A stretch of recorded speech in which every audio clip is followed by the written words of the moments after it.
আচ্ছা আমি একটা কথা বুঝি না, যখন নান্নানের সাথে রাগ করে তখন কি সম্ভব?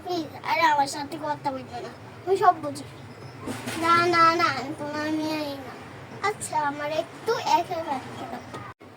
যখন মাম্মা মিমির সাথে রাগ করে তখন বলে রিচি তুই অনেক বেদব হয়েছিস, তোর কথা শুনিস না, তুই বেদবি করবি না।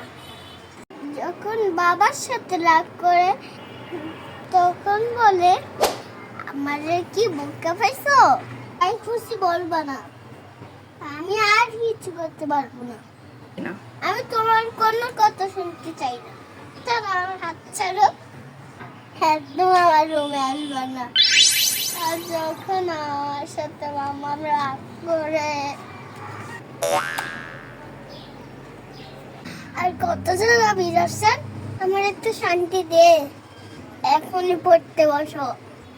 এখন আর বিরিয়ানিটা পারবো না, আর আমি চিকেন ফ্রাই বানাই দিতে পারবো না, পিৎজা আর আমার কিন্তু কিনে দেবো না। সবাই গান ধরো আর তোকে ধরতে নিয়ে যাব না, নানান বাসে যাওয়া বন্ধ। বাবা আসুন তোমার বিচার হবে।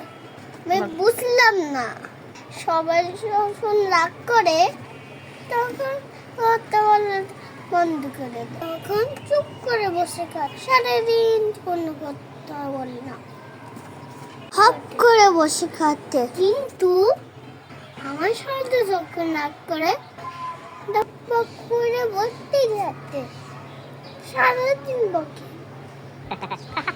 আমি কিছু বুঝলাম না।